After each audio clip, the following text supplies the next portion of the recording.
Okay. Good morning students. आज के session में हम लोग फिर पॉलिटी के 5 क्वेश्चन को डिस्कस करेंगे। हम समझते हैं कि इस डिस्कशन से आपको लाभ होगा। परीक्षा में क्वेश्चन को सही करने में आपको मदद मिलेगी। आज ये हमारा तीसरा सेशन है। अभी तक हम लोग 10 प्रश्न का डिस्कशन कर चुके हैं। ये जो प्रश्न है इसमें से कुछ बीपीएससी में पहले पूछा जा चुका है और कुछ हमने अपनी ओर से नया क्वेश्चन बनाकर आपको दिया है। तो आज के इस सेशन में पहला क्वेश्चन जो है, इंदिरा सहनी बनाम भारत संघवाद या भारत संघ मुकदमे में सर्वोच्च न्यायालय ने किस विषय से संबंधित निर्णय दिया था, है ना। इंदिरा सहनी वाद में न्यायालय का निर्णय किस विषय पर आया था। अब इसमें 4 विकल्प हैं। विकल्प ए से मूल ढांचे का जो सिद्धांत है, ये आप जानते हैं कि केशवानंद भारतीवाद से आया है।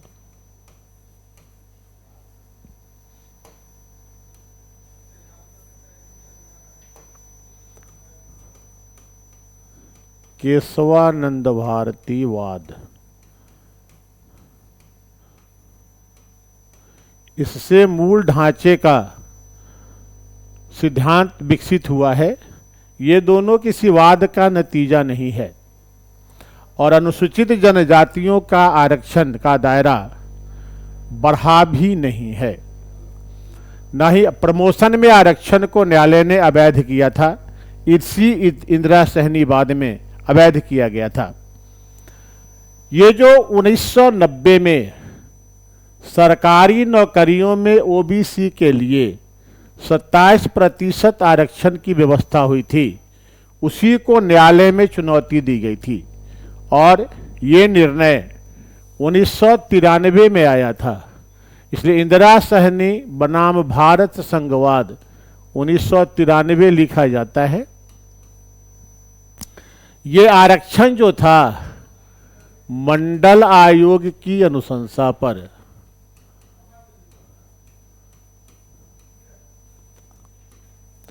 मंडल आयोग की अनुशंसा पर ओबीसी के लिए 27% आरक्षण का प्रावधान किया गया।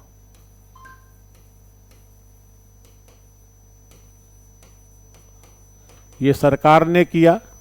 इसे न्यायालय में चुनौती दी गई, जिसे न्यायालय ने इंदिरा सहनी वाद में वैध करार दिया, है ना। तो यहां पर ये भी आप लिख सकते हैं, इस वाद में न्यायालय ने ओबीसी आरक्षण को सही करार दिया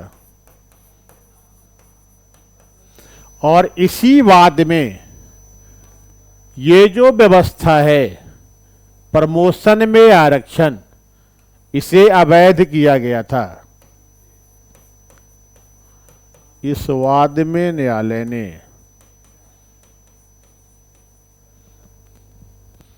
प्रमोशन में आरक्षण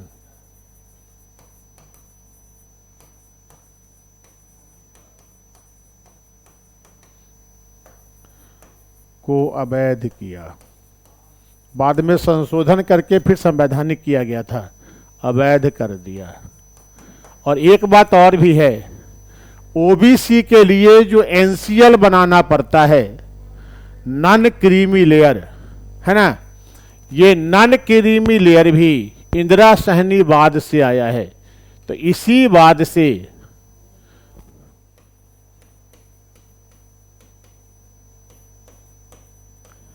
ओबीसी आरक्षण में एनसीएल, है ना, यानी क्रीमी लेयर,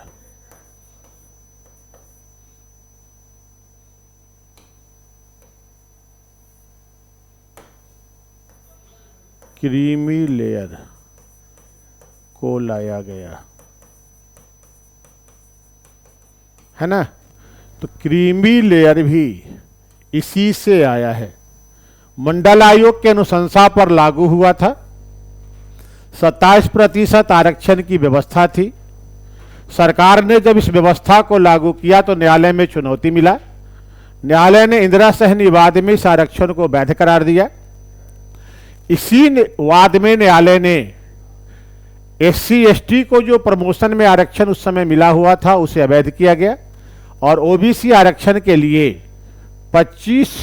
OBC आरक्षण के लिए क्रीमी लेयर का प्रावधान लागू किया। इसलिए जब आरक्षण लेना होता है, आप लोग देखते होंगे, तो NCL भी देना पड़ता है, नॉन क्रीमी लेयर का सर्टिफिकेट भी देना पड़ता है, नहीं। अब दूसरा क्वेश्चन,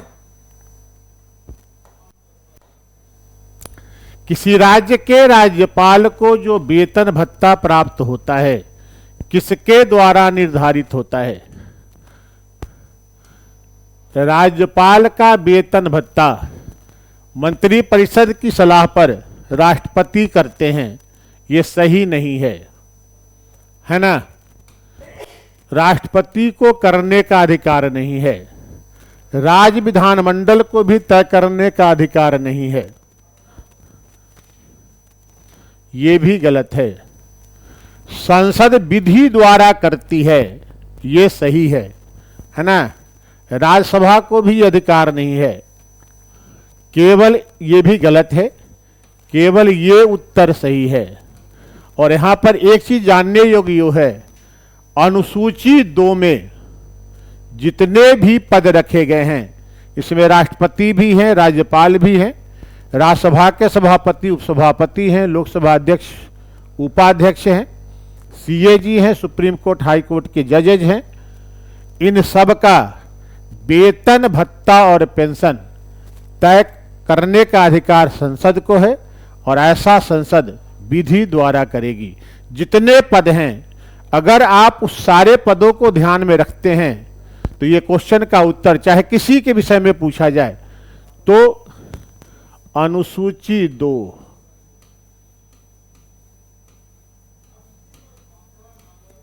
में शामिल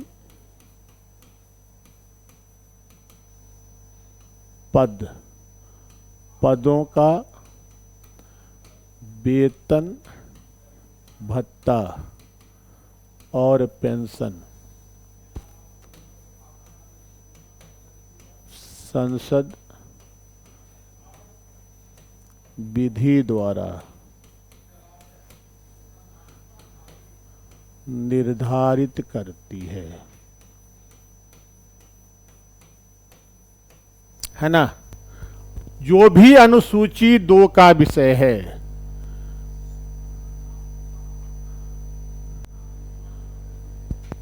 गुड मॉर्निंग। जो भी अनुसूची 2 का विषय है, अनुसूची 2 को केवल देख लीजिए। इसमें जितने भी पद हैं सबका वेतन भत्ता और पेंशन संसद ही तय करेगी, है ना। अब कौन कौन पद हैं? इसमें शामिल पद राष्ट्रपति, राज्यपाल, राज्यसभा के सभापति एवं उपसभापति, लोकसभा के अध्यक्ष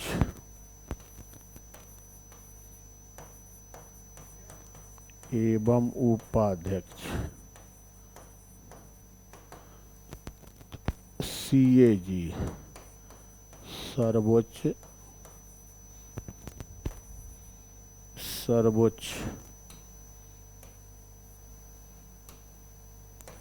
एवं उच्च न्यायालय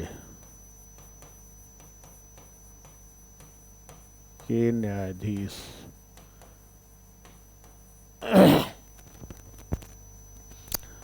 विधानसभा के अध्यक्ष एवं उपाध्यक्ष,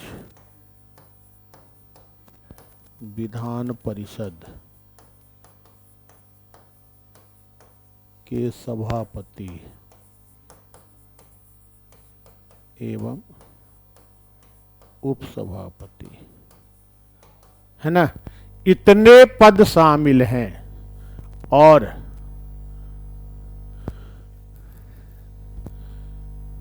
गुड मॉर्निंग। और इन सारे पदों का वेतन भत्ता और यदि पेंशन है तो वो सारा कुछ उस सबका तय करेगी संसद विधि बनाकर। इसमें गौर करने वाली बात और भी है, उपराष्ट्रपति का पद शामिल नहीं है, राज्यसभा का सभापति का पद लिखा गया है। ठीक है, तो ये हुआ। लगता है क्वेश्चन छूट गया है क्या? तो पहले इसको कर ले। तीसरा नंबर पहले हो गया। तो इतने पदों का वेतन भत्ता पेंशन, तो इसमें राज्यपाल भी शामिल है। तो राज्यपाल संसद विधि द्वारा तय करेगी, यही उत्तर होगा। ये सारे पदों के लिए है। और इसके अतिरिक्त जो भी पद हैं, जैसे महान्यायवादी हैं, महाधिवक्ता हैं, उसका संसद तय नहीं करती है। निर्वाचन आयुक्त हैं, राष्ट्रपति ही तय करते हैं, क्योंकि नियुक्ति और सेवा शर्त का निर्धारण दोनों करने का अधिकार राष्ट्रपति के पास ही है ना। केवल इतने ही पदों का संसद करती है, इसके अतिरिक्त किसी पद का संसद वेतन भत्ता और पेंशन निर्धारित नहीं करती है। ठीक है। 2 नंबर क्वेश्चन, अनुच्छेद 110 के अनुसार धन विधेयक में निम्नलिखित में से क्या शामिल है ना। देखिए, धन विधेयक की जो परिभाषा 110 में है, इस परिभाषा के अनुसार 3 बातें होती हैं। पूछा हुआ क्वेश्चन है। एक बात होती है कर से संबंधित, किसी प्रकार का कर लगाना, कर हटाना, कर की दर बढ़ाना या घटाना, तो कर से संबंधित होती है। एक बात है इससे संबंधित, एक ही है।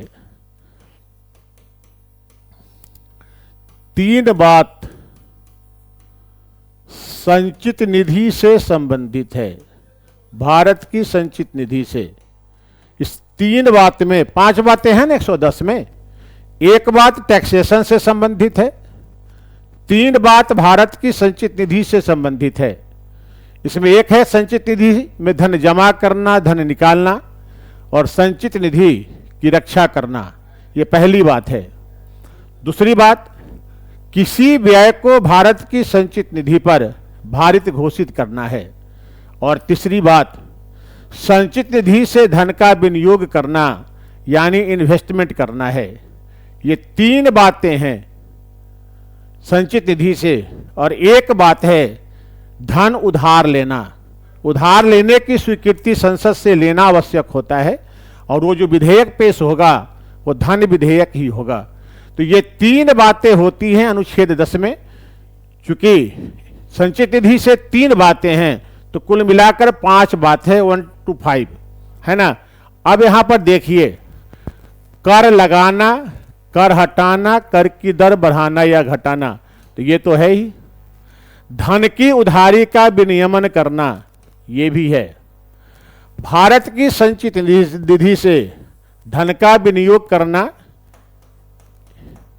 इन्वेस्टमेंट, ये भी है। 5वां नंबर यही है।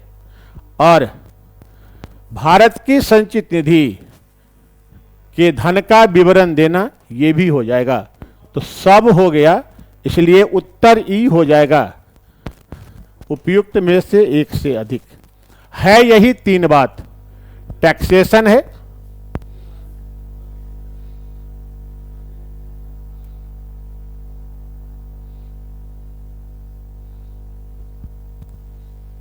ठीक गौरव, देखते हैं, है ना। ये कि ये भी हो जाएगा। तो तीनों हो जाएगा। इसलिए ऊपर का चारों विकल्प इसका हिस्सा है ना। इसलिए एक से अधिक उत्तर होगा। तीन ही बात होती ही है उसमें। संचित निधि का केवल याद रखिएगा तीन बातें हैं। संचित निधि से धन निकालना, धन जमा करना, उसकी रक्षा करना, संचित निधि पर किसी व्यय को भारित घोषित करना, और संचित निधि से धन का विनियोग करना। तीनों हो जाएगा। 3 नंबर तो हो गया है। 4, निम्नलिखित में से किसे सर्वोच्च न्यायालय के न्यायाधीश की तरह उसके पद से नहीं हटाया जा सकता है। जिस तरीके से सर्वोच्च न्यायालय के न्यायाधीश को हटाते हैं उस तरीके से किसे किसे हटाते हैं केवल इसे जान लेते हैं। सर्वोच्च न्यायालय के न्यायाधीश की तरह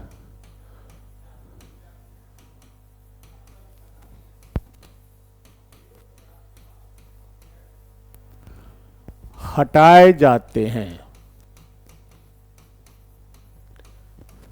3 तरह के पदाधिकारी एक ही, यानी कुल मिलाकर 4 पदाधिकारी जो हैं वो सर्वोच्च न्यायालय के न्यायाधीश की तरह एक प्रक्रिया के तहत हटते हैं।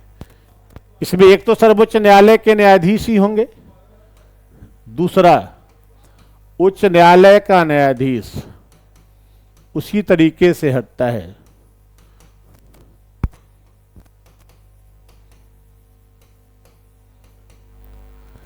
तीसरा उसी प्रकार से सीएजी हटते हैं, controller auditor general of India उसी प्रकार से हटते हैं।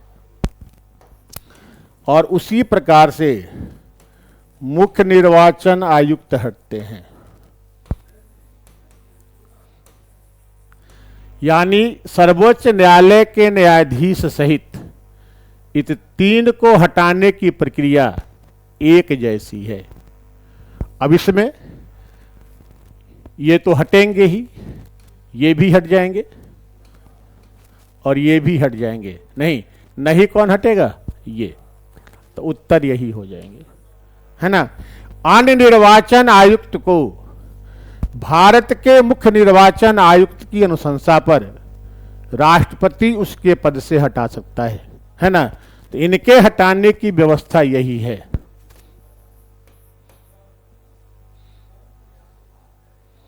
मुख्य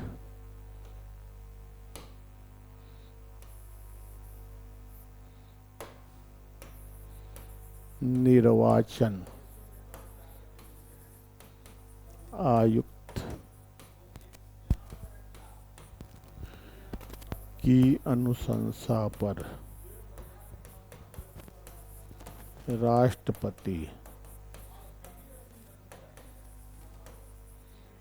अन्य निर्वाचन आयुक्त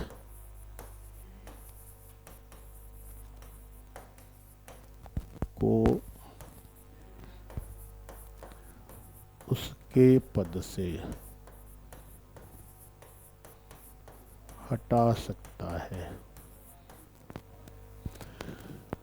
जबकि इन चारों को संसद की स्वीकृति विशेष बहुमत से प्रस्ताव पारित होगा। पहले कारण होगा कार्य करने की असमर्थता या साबित कदाचार, फिर संसद उसकी जांच होगी, संसद विशेष बहुमत से पारित करेगी, तब ये चारों अपने पद से हटेंगे। जबकि इन्हें मुख्य निर्वाचन आयुक्त की अनुशंसा पर राष्ट्रपति उनके पद से हटा सकते हैं। इनके लिए यही व्यवस्था है ना। और अंतिम क्वेश्चन, कहीं कुछ कंफ्यूजन यदि होता है तो क्वेश्चन कर सकते हैं, कीजिए, है ना। हम आपको आमंत्रित करते हैं, क्वेश्चन कहीं दिक्कत हो पूछिए।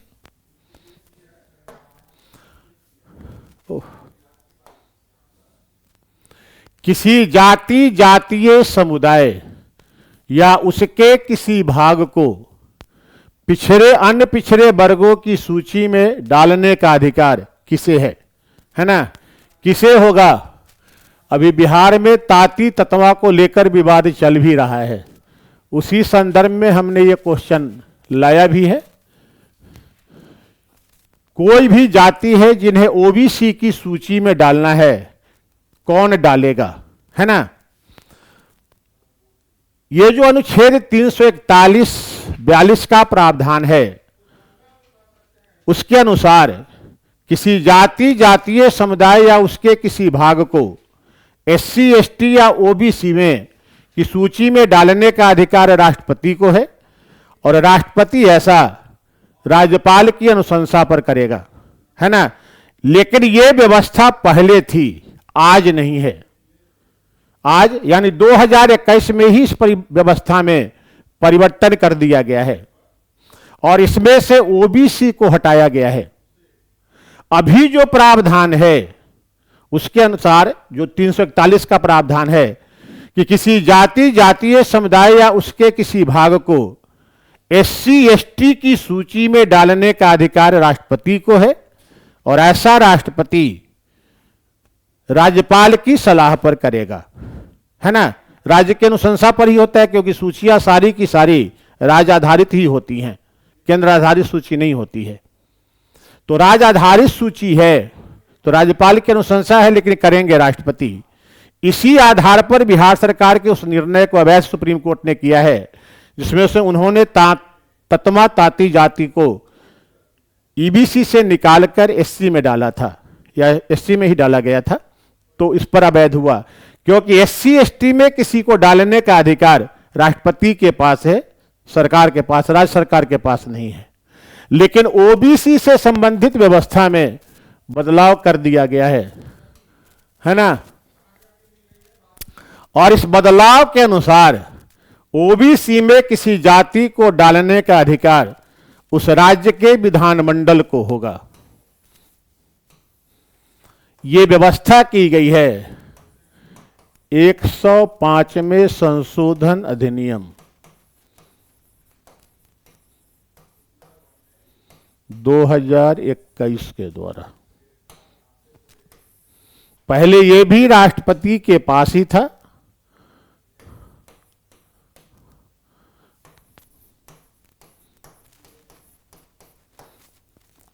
अभी के संदर्भ में चूंकि यह संशोधन पारित हो चुका है, स्वीकृत है, अधिसूचित हो चुका है, इसलिए ओबीसी की सूची अब निर्धारित करने का अधिकार राज्य विधानमंडल को मिल गया है।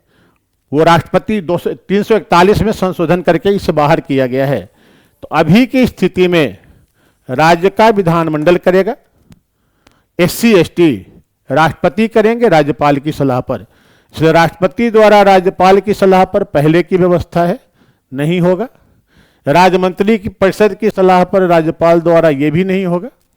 केंद्रीय मंत्री परिषद कहीं कोई भूमिका इनकी नहीं होती है, यह भी नहीं होगा। ये होगा राज्य विधानमंडल के द्वारा। राज्य विधानमंडल ही ओबीसी सूची को निर्धारित करेगी। ये प्रावधान 105वें संशोधन 2021 के द्वारा तय किया गया है। तो यही 5 क्वेश्चन रहा है आज का। समझते हैं कि ये क्वेश्चन आपके लिए उपयोगी होगा। हम जो वर्तमान में घटनाएं घट रही हैं उसे भी क्वेश्चन के रूप में लाने का प्रयास कर रहे हैं, आगे भी प्रयास रहेगा। अब आज तक के लिए इतना ही है। धन्यवाद।